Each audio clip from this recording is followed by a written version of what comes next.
Amahoro y'Imana nshuti z'Imana n'ubuzima ndabashuje mbifuriza ibyiza nk'uko muhora mubinyifuriza nk'uko kandi mwabinyifurije ku munsi w'amavuko ndabashimiye cyane. Imana y'ibyiza ibahaza ibyiza ihereye cyane ku cyo umutima wanyu wifuza kuruta ndabashimye cyane.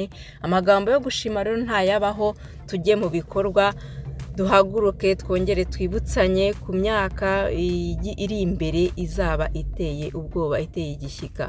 Ni ukuvuga ngo rero byakozwe ubushakashatsi ntabwo ari byo neretswe, ahubwo ni ubushakashatsi bwakoze bwerekana ko muri iriya myaka 2027 azaba ari imyaka ikomeye, kubera ko iterambere, ibyo twakwita indwara z'iterambere zizaba zabaye nyinshi.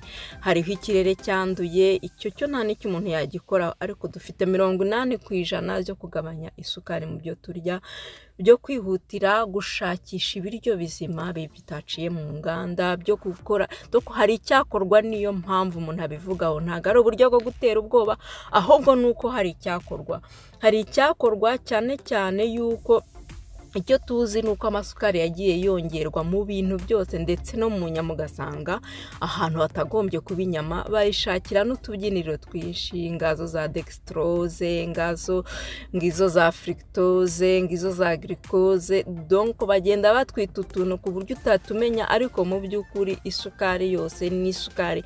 Ntabwo umubiri uzi isukari nziza, ntabwo uzi isukari nziza n'imbi.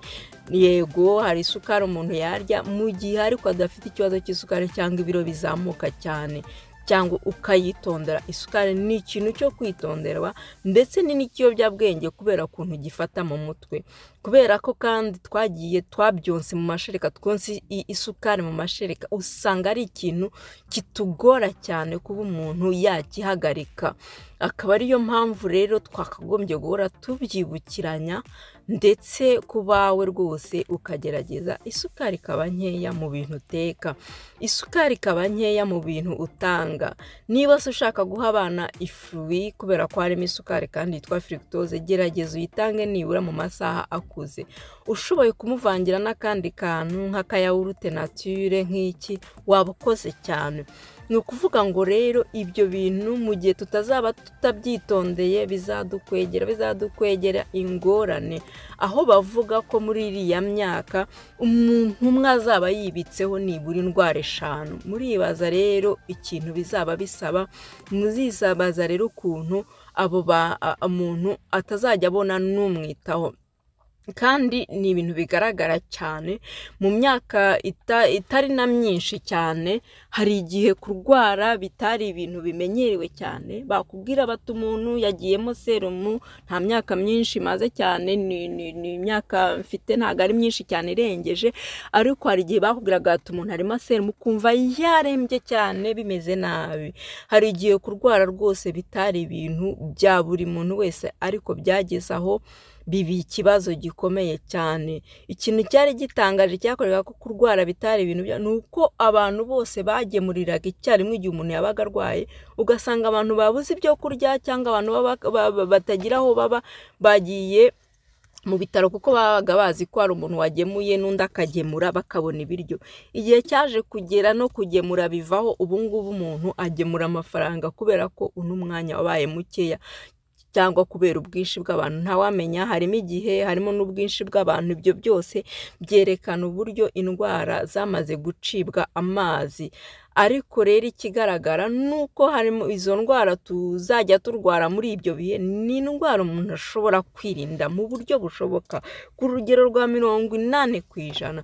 Ni ukuvuga ngo rero ni ugukora iyo bwabaga, ni ukugerageza umuntu agatabara abantu be, kuko byaba bibabaje cyane mu ndwara zishobora kuvurwa n'umutobe w'imboga, bishobora kuvurwa n'isupu, bishobora kuvurwa n'imirire n'ibintu turya, noneho wowe ukajya kugura ukabitangaho n'amafaranga, ibintu uzi ko mu myaka mike cyane nk'itanu bizaba byaturangije, byaduteye izo ndwara. Kandi si ibintu bigoye cyane kubona, kubera ko nkanjye ubwanjye hari igihe mu myaka iyo ukiri mutoya ntubyumva, ariko iyo bigeze mu myaka itangiye kuzamuka yegera 40, ubona ko indwara zagukunze cyane.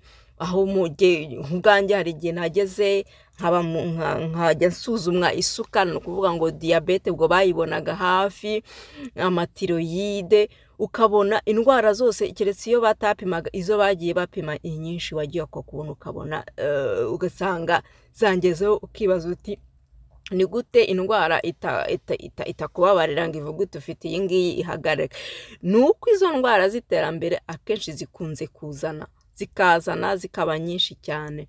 Uzasanga rero muri iyo myaka bizaba bigoye, ndetse bizaba bigoye kubyara, abantu bibagirwa barwara za Alzheimer, izo ndwara nyinshi ziterwa n'amasukari, kuko akenshi abantu ntibabizi, yewe na Alzheimer ni isukari bitera, kuko bamaze no kubona yuko ubushakashatsi bwerekanye yuko iyo ndwara ari indwara y'isukari, ariko nyine bayita diyabete ya type 3, donc y'igice cya gatatu bitaragira. Uzasanga rero muri iyo myaka ariko bazatubwira bati tumenye ko na Alzheimer nayo ari isukari, kuko iyo bihagaritse byose birafunguka bikamera neza, kandi turabizi ubuhamya bwagiye butambuka iwacu birakoreka.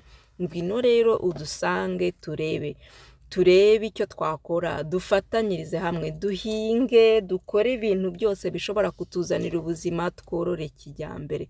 Amahoro y'Imana, mbifurije ibyiza, tuzakomeza tuganira kandi twifurizanye ibyiza. Amahoro, murakabaho.